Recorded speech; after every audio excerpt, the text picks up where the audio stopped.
राधे राधे। हरे कृष्णा। आप सभी का दिन शुभ हो, मंगलमय हो। और आप सभी का स्वागत है एक बार फिर से हमारे अपने चैनल भक्ति ज्ञान में। आज से आप हमारे चैनल पर हर दिन नियम से मार्गशीर्ष मास महात्म्य की कथाएं सुनेंगे। वीडियो के अंत में श्री कृष्ण चालीसा का पाठ भी आप श्रवण करेंगे। आप सभी से अनुरोध है, अध्याय 1 से लेकर अंतिम अध्याय तक हमारे साथ इसी तरह जुड़े रहेगा। आइए अब मास की कथा इस महात्मा का कथा का शुभारंभ करते हैं। भगवान श्री कृष्ण और उनके बाल सखा, उनके परम मित्र सुदामा की कहानी के साथ। सुदामा ने एक बार श्री कृष्ण से पूछा, कान्हा, आपकी माया के दर्शन करना चाहता हूँ, कैसी होती है? श्री कृष्ण ने सुदामा को टालना चाहा, लेकिन जब सुदामा जिद करने लगे तब श्री कृष्ण कहने लगे, अच्छा, कभी वक्त आएगा तो जरूर बताऊंगा। फिर एक दिन श्री कृष्ण ने सुदामा से कहा, सुदामा आओ, गोमती में स्नान करने चलते हैं। अब दोनों गोमती नदी के तट पर गए, वस्त्र उतारे और दोनों नदी में उतर गए। श्री कृष्ण तो स्नान करके तट पर लौट आए और पीताम्बर पहनने लगे। उधर सुदामा ने देखा कि कृष्ण तो तट पर चले गए। अब मैं एक और डुबकी लगा लेता हूँ। जैसे ही सुदामा ने एक डुबकी और लगाई, सुदामा को लगा मानो गोमती में बाढ़ आ गई हो, वह बहे जा रहे हो। सुदामा जैसे तैसे घाट पर किनारे रुके, घाट पर चढ़े, घूमने लगे। घूमते घूमते गांव के पास आ गए और वहां एक हथनी ने उनके गले में फूल माला पहना दी। सुदामा हैरान, लोग इकट्ठा हो गए। लोगों ने कहा, हमारे देश के राजा की मृत्यु हो गई है। हमारा नियम है, राजा की मृत्यु के बाद हथनी जिस भी व्यक्ति के गले में माला पहना दे वही हमारा राजा हो जाता है, और वह हथनी ने आपके गले में माला पहनाई है, इसलिए आप तो हमारे राजा हैं। सुदामा हैरान हुए, मैं राजा बन गया? और फिर एक राजकन्या के साथ उनका विवाह भी हो गया, पुत्र भी पैदा हो गए। एक दिन सुदामा की पत्नी बीमार पड़ गई और आखिरकार में मर गई। सुदामा दुख से रोने लगे। उसकी पत्नी जो मर गई थी, जिन्हें वह बहुत चाहते थे, बहुत सुंदर थी, सुशील थी, वह पत्नी मर गई। इस कारण सुदामा बहुत दुखी हुए। लोग इकट्ठा हो गए और उन्होंने सुदामा से कहा कि आप रोइए मत, आप हमारे राजा हैं, लेकिन जहाँ पर आपकी रानी गई है वहीं अब आपको भी जाना है। यह तो मायापुरी का नियम है। आपकी पत्नी को चिता में अग्नि दी जाएगी और आपको भी अपनी पत्नी की चिता में प्रवेश करना होगा। आपको भी अपनी पत्नी के साथ जाना ही होगा। यह सुनते ही सुदामा की तो सांसें रुक गई। डर के मारे हाथ पांव फूल गए। अब मुझे भी मरना होगा। मेरी पत्नी की मृत्यु हुई है, मेरी तो नहीं हुई।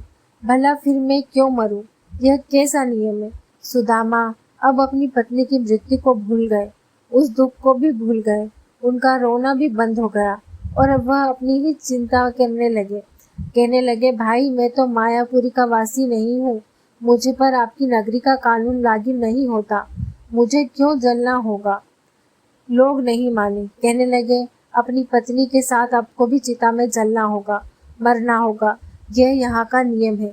लोगों की बात सुनकर सुदामा ने कहा, अच्छा भाई, चिता जलने से पहले मुझे स्नान तो कर लेने दो। पहले तो लोग नहीं माने, लेकिन जब सुदामा ने बहुत अनुनय विनय की तो फिर उनकी बात मान ली और उन्हें कुछ हथियारबंद लोगों की ड्यूटी वहां पर लगा दी। सुदामा को स्नान करने दो, देखना कहीं भाग न जाए। अब रह रहकर सुदामा डर के मारे रो उठते। सुदामा इतना डर गए कि उनके हाथ पर कांपने लगे। किसी तरह कपक पाते हुए वह नदी में उतरे, डुबकी लगाई।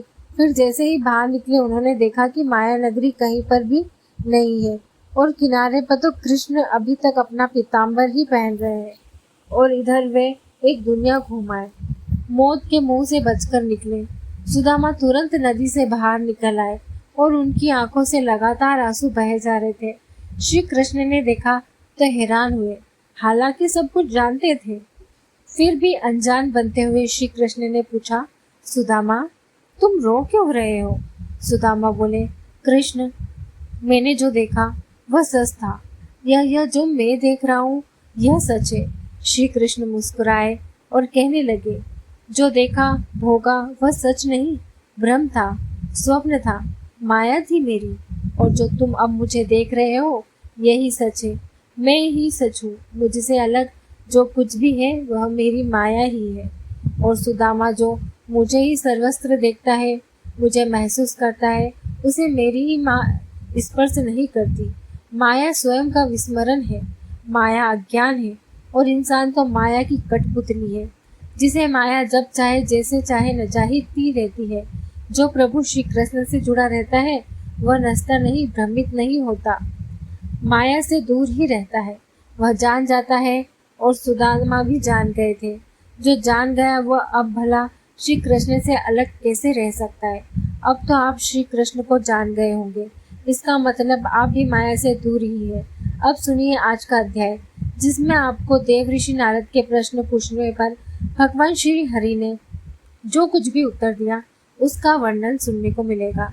आप सभी ने सुरभि गाय के बारे में तो सुना ही होगा। सुरभि गाय के बारे में विस्तार पूर्वक जानने के लिए अब सुनिए आज का अध्याय, जिसमें एक बार देव ऋषि नारद ने मुनि नारायण से पूछा कि हे प्रभु, वह सुरभि देवी कौन थी जो गोलोक से आई थी। मैं उनके जन्म और चरित्र के बारे में सुनना चाहता हूँ। तब भगवान नारायण बोले, नारद, देवी सुरभि गोलोक में प्रकट हुई। वह गोओं की अधिराष्ट्रीय देवी, गोओं की आदि, गोओं की जननी और संपूर्ण गोओं में प्रमुख है। मुने में सबसे पहले सृष्टि का प्रसंग सुना हूँ। उसके अनुसार पूर्व काल में वृंदावन में उस सुरभि का ही जन्म हुआ था। एक समय की बात है, गोपगणों से घिरे हुए राधापति भगवान श्री कृष्ण कौतूहल व श्री राधा के साथ वृंदावन में गए। वहाँ वे विहार करने लगे। उस समय कौतूल वंश उन स्वेच्छामय प्रभु के मन में सहसा दूध पीने की इच्छा जाग उठी। तब भगवान ने अपने वाम पार्श्व से लीला पूर्वक सुरभि गाय को प्रकट किया। उसके साथ बछड़ा भी था, वह दूध देने वाली गाय थी। उस वक्त सब गौ को सामने देखकर सुदामा ने एक रत्न पात्र में उसका दूध ले लिया। वह दूध अमृत से भी अधिक मधुर और जन्म और मृत्यु को दूरने वाला था। स्वयं गोपीपति भगवान श्री कृष्ण ने उस गरम गरम स्वादिष्ट दूध को पिया। फिर हाथ से छूटकर वह पात्र धरती पर गिरा पड़ा और दूध पूरी धरती पर फैल गया। उस दूध से वहां सहसा एक सरोवर बन गया। उसकी लंबाई और चौड़ाई सब ओर से 100 संयोजन थी। गोलोक में वह सरोवर क्षीर सरोवर के नाम से प्रसिद्ध हुआ। गोपिका और श्री राधा के लिए वह क्रीड़ा सरोवर बन गया। भगवान की इच्छा से उस क्रीड़ावापी के घाट तत्काल अमूल्य दिव्य रत्नों द्वारा निर्मित हो गए। उसी समय अकस्मात असंख्य कामधेनु वहाँ प्रकट हुई। जितनी वे गोवे थी उतने ही बछड़े थे। उनके साथ सुरभि के रोम कोप से निकले आए। फिर उन गोवों के बहुत से पुत्र पौत्र भी हुए, जिनकी तो संख्या गिनी ही नहीं जा सकती थी। इस प्रकार उस सुरभि देवी से गोवों की सृष्टि कही गई है, जिससे संपूर्ण जगत व्याप्त है। मुने, पूर्व काल में भगवान श्री कृष्ण ने देवी सुरभि की ही पूजा की थी। तत्पश्चात त्रिलोकी में उस देवी की दुर्लभ पूजा का प्रचार हो गया। दीपावली के दूसरे दिन भगवान श्री कृष्ण की आज्ञा से देवी सुरभि की पूजा संपन्न हुई थी। यह प्रसंग मैं अपने पिता धर्म के मुख से सुन चुका हूँ। महाभाग्य और पूजा की विधि का वेदों तक कर्म में तुमसे कहता हूँ, सुनो। ओम सूर्य नमः। सुरभि देवी का यह दाक्षपल्ली है, जिनमें यह सारा विश्व पावन बना है। उन भगवती सुरभि की मैं उपासना करता हूँ। कलश गाय के मस्तक, गोवों के बांधने के खंभे, शालिक राम की मूर्ति, जल अथवा अग्नि में देवी सुरभि की भावना करके ब्राह्मणों को इनकी पूजा करनी चाहिए।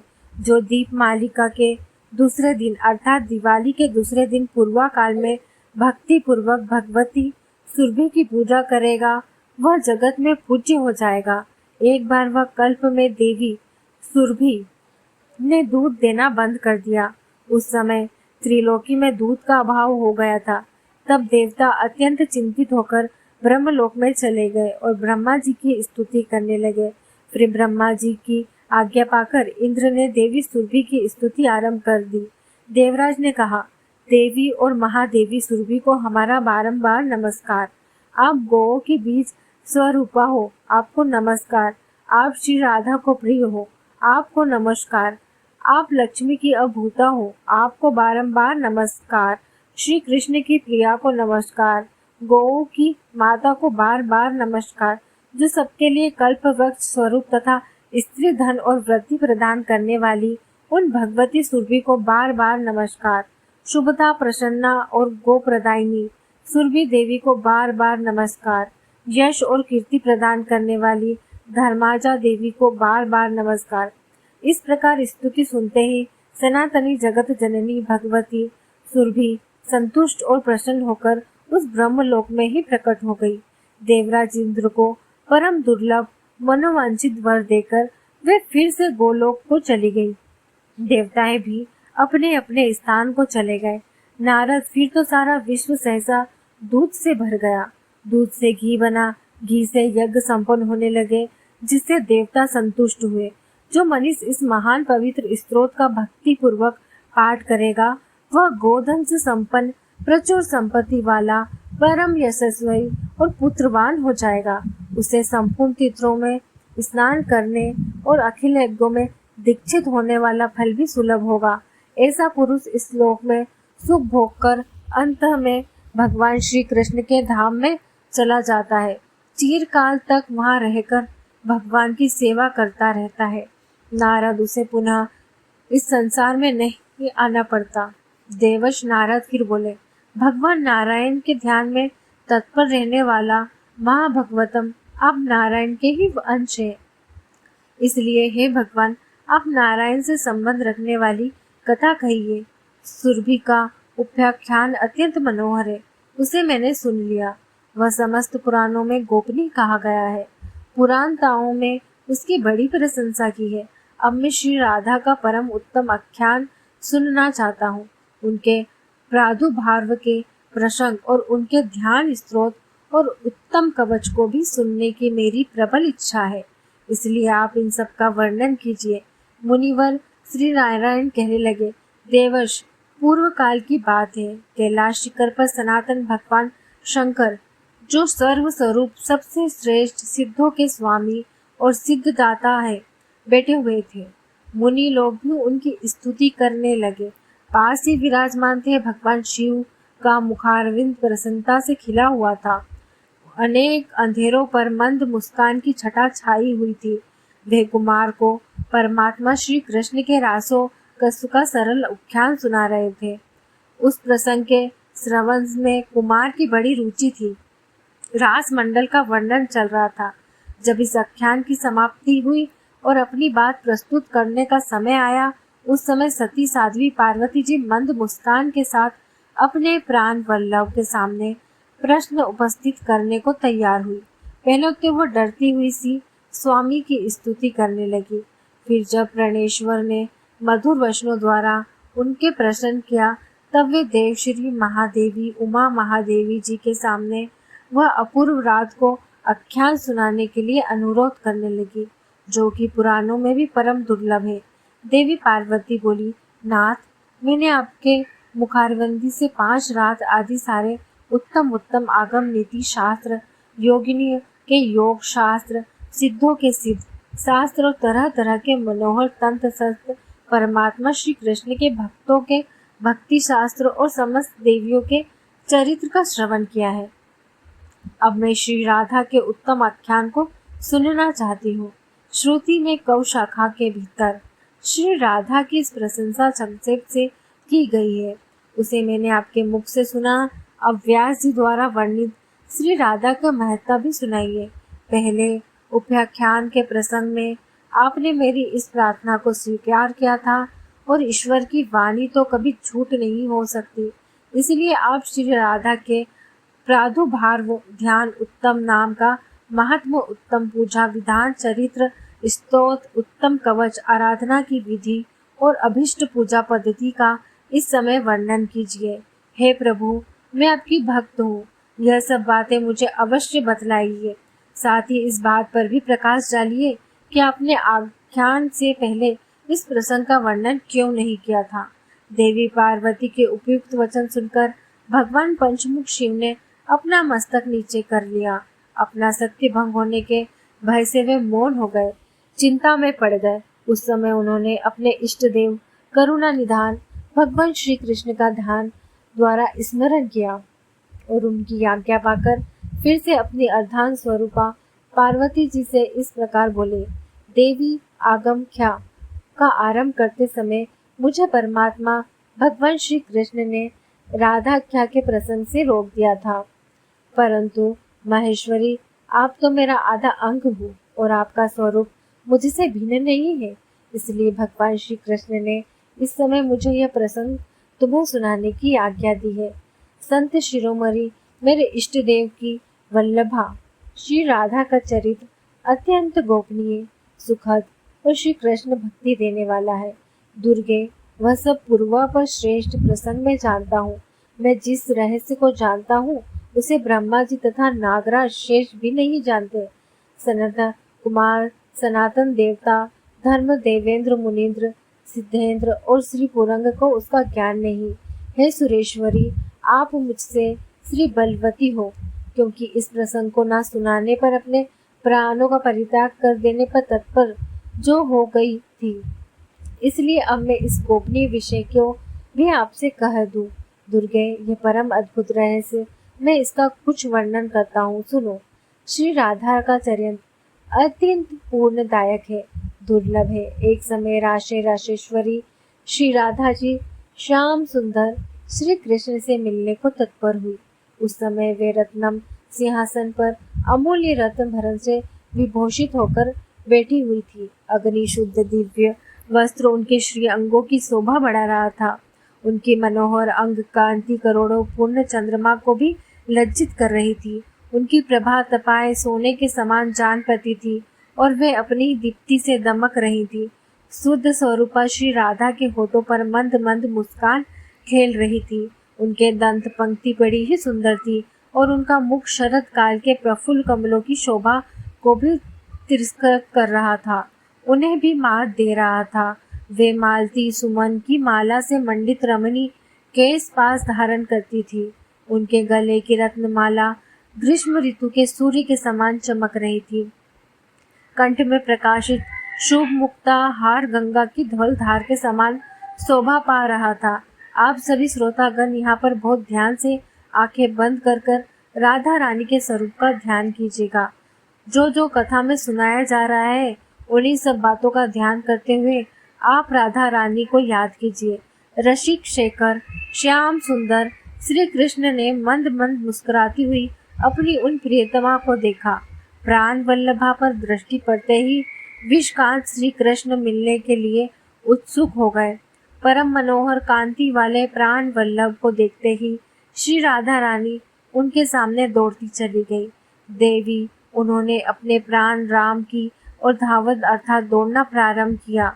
इसलिए पुराण वेद महापुरुषों ने उनका राधा ये सार्थक नाम निश्चित कर दिया था। राधा श्री कृष्ण की आराधना करती है और श्री कृष्ण श्री राधा रानी की। वे दोनों परस्पर आराध्य और आराधक है। संतों का ऐसा कहना है, उनमें सभी दृष्टियों से पूर्णता समता है। वे दोनों एक ही है। महेश्वरी, मेरे ईश्वर श्री कृष्ण रास में प्रिया जी के दौड़ने वाले कर्म का स्मरण करते हैं, इसलिए वे उन्हें राधा कहते हैं, ऐसा मेरा अनुमान है। दुर्गे, भक्त पुरुष शब्द के उच्चारण मात्र से परम दुर्लभ मुक्ति को पा लेता है और राधा शब्द के उच्चारण से वह निश्चय ही श्री हरि के चरणों में दौड़कर पहुंच जाता है। राधा का अर्थ है पाना और धा का अर्थ है निर्वाण, अर्थात मोक्ष। भक्त जन उनसे निर्वाण मुक्ति पा लेता है, इसलिए उन्हें राधा कहा गया है। श्री राधा के रोम कूपों से गोपियों का समुदाय प्रकट हुआ और श्री कृष्ण के रोम कूपों से संपूर्ण गोपों अर्थात ग्वाले का प्रकट हुआ। श्री राधा के बाएं भाग से महालक्ष्मी जी का प्रकट हुआ। वही सस्य की अधिराष्ट्रीय देवी और ग्रह लक्ष्मी के रूप में भी प्रकट हुई। देवी महालक्ष्मी चतुर्भुज विष्णु जी की पत्नी है और बैकुंठ धाम में वास करती है। राजा को संपत्ति देने वाली राजलक्ष्मी भी उन्हीं का अंशभूता है। राजलक्ष्मी की अंशभूता मर्तर्ष लक्ष्मी जो ग्रह के ग्रह घर में वास करती है, वे ही शश दिशा तरी देवी है। वे ही ग्रह देवी है। स्वयं श्री राधा श्री कृष्ण की प्रियतमा है और श्री कृष्ण के ही वक्ष में स्थल वास किया करती है। वे उन परमात्मा श्री कृष्ण के प्राणों की अधिराष्ट्रीय देवी ब्रह्मा जी अधिराष्ट्रीय देवी है। देवी ब्रह्मा जी से लेकर ऋण अथवा कीट प्रेत संपूर्ण जगत मिथ्या ही है। केवल त्रिगुणात्म ब्रह्मा परमात्मा श्री राधा वल्लभ श्री कृष्ण ही परम सत्य है, इसलिए तुम उन्हीं की आराधना करो। वे सबसे पहले प्रधान परमात्मा परमेश्वर सभी के आदि कारण और प्रकृति से परिविराजमान है। उनका नित्य रूप स्वेच्छामय है। वे अपने भक्तों पर अनुग्रह करने के लिए ही अलग अलग शरीर धारण करते हैं। श्री कृष्ण से भिन्न जो दूसरे देवता हैं, उनका रूप प्राकृत तत्वों से ही गठित है। श्री राधा श्री कृष्ण को प्राणों से भी अधिक प्रिय है। वे परम सौभाग्यशालिनी है। एक बार सुदामा को साप से देवी श्री राधा को गोलोक से इस भूतन पर आना पड़ा। उस समय वह वृषभानु गोप के घर में अवतरित हुई, अर्थात उनका जन्म वृषभानु गोप के घर में हुआ था। वो उनकी माता का नाम कलावती था। हरे कृष्ण। आज का अध्याय यहीं समाप्त हुआ। इसके अगले अध्याय में आप जानेंगे किस प्रकार पूर्व जन्म में सुदामा जी ने श्री राधा को श्राप दिया था। अब सुनिए श्री कृष्ण चालीसा का पाठ। वंशी शोभित कर मधुर नील।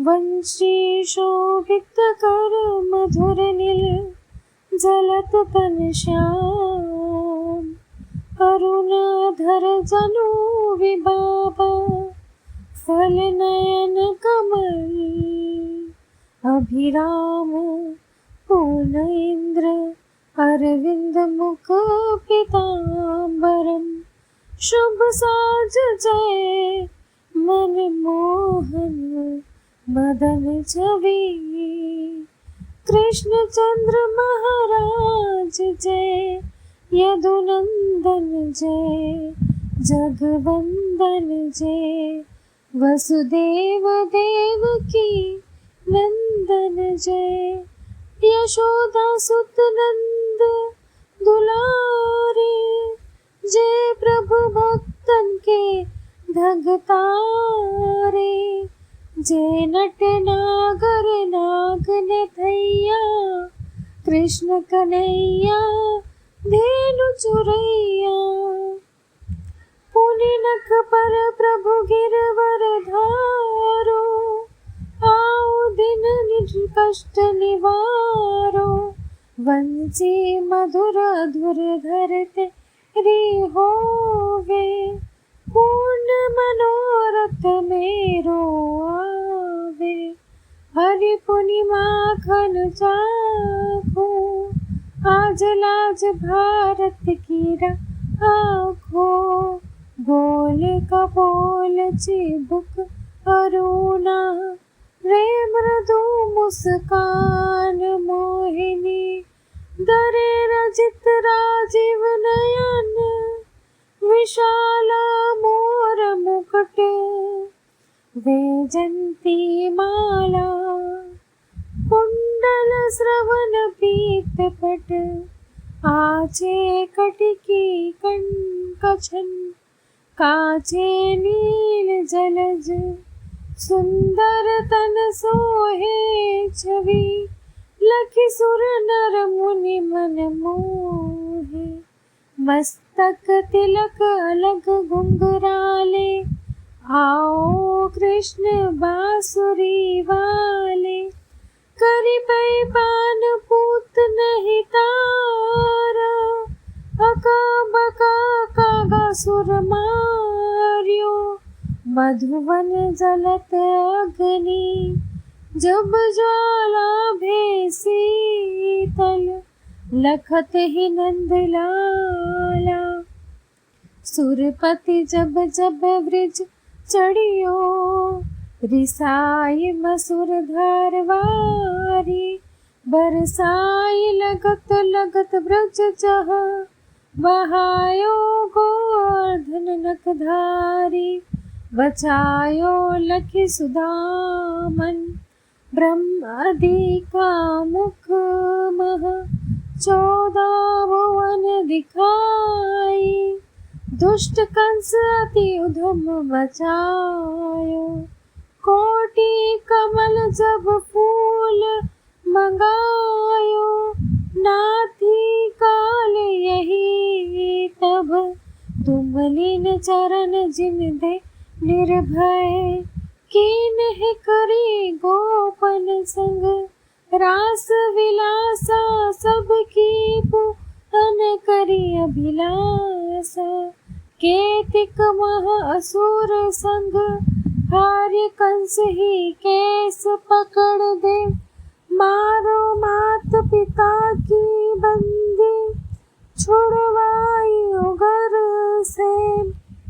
कहरा ज दिलाई, मही से व्रतक छ सुत लायो। मात देव की सुख मिटायो, भौमासुर मुर दैत्य संग। हारो लाए टस 10, सहस कुमारा देवी। नहीं तृण चीर संघारा, जरा सिंधु राक्षस। कह मारा असुर बकासुर, आदिक मार्यो भक्तन के। तब कष्ट निवार दीन सुधा माते, दुख टार्य तंदूल दिन मुठ मुख डारो। प्रेम के साग विदुर घर मांगे, दुर्योधन का मेवा त्यागे। लखी प्रेम की महिमा भारी, ऐशे साम दिन हितकारी। भारत के पथ रथ हाके, लिए चक्र कर नहीं भलता। के निज गीता के ज्ञान सुनाए, भक्तन हृदय सुधा बरसाए। मीरा थी ऐसी मत वाली, विष पी गई बजा कर ताली। राणा भेजा सांप बिठारी, शालिक राम बनवारी। निज माया तुम वेद दिखाए, उरद संशय सकल मिटायो। तब संत निंदा करी तद, काला जीवन मुक्त भयो। शिशुपाला जब ही द्रौपदी, टेर लगाई दीनानाथ। लाज जब आई तुरंत ही बसे, बने नंद लाला बड़े चीर भे। और मुँह काला अंश नाथ के, नाथ कन्हैया डूबत।